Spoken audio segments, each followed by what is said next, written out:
वाले की जय हो। गाती माता 35वां अध्याय तुलसी विवाह की विधि। इतनी कथा सुनकर, सुन लो भाई, इतनी कथा सुनकर ऋषिवर कहने लगे, हे सूत जी, जब हम आपसे तुलसी के विवाह की विधि पूछना चाहते हैं तो कृपा करके वर्णन कीजिए।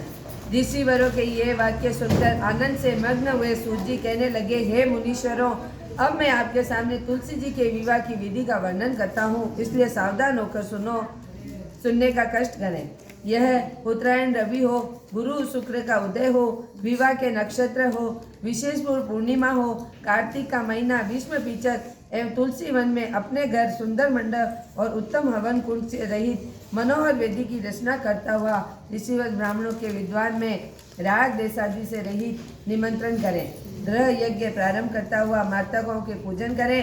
हे मुनीश्वरों, ऋषियों की उपस्थिति में पहले नंदी मुख श्राद्ध करें, तत्पश्चात भगवान शालिग्राम बनाकर उसे विधि विधान से पूजन सामग्री की पूजा करेगा और बांधी की तुलसी का समर्पण करेगा।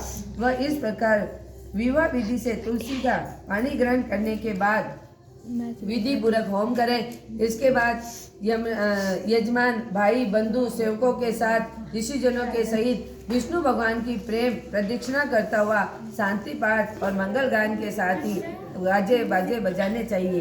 हे मुनीश्वर, ऐसा हो जाने के बाद यजमान को गोदान सैया दान करना चाहिए। ऋषियों की दक्षिणा देकर विप्र भोज की जाति भोज कराना चाहिए। ये सुनकर सूत जी कहने लगे, हे मुनीश्वरों, इस प्रकार जो मनुष्य श्रद्धा भक्ति युक्त होकर सत्य, शांत और संतोष को धारण करता है, विष्णु भगवान को तुलसी दल समर्पण करता है, वह समस्त पापों से रहित होकर संसार के सुखों को प्राप्त करता हुआ अंत में विष्णु लोक को प्राप्त होता है। इसमें संशय नहीं। हे मुनीश्वरों, जिस प्रकार से तुलसी जी के विवाह की विधि बताई गई, उसी प्रकार आंवला, सम्मी, पीपल के विवाह की विधि को भी समझना चाहिए। बोलो विष्णु भगवान की।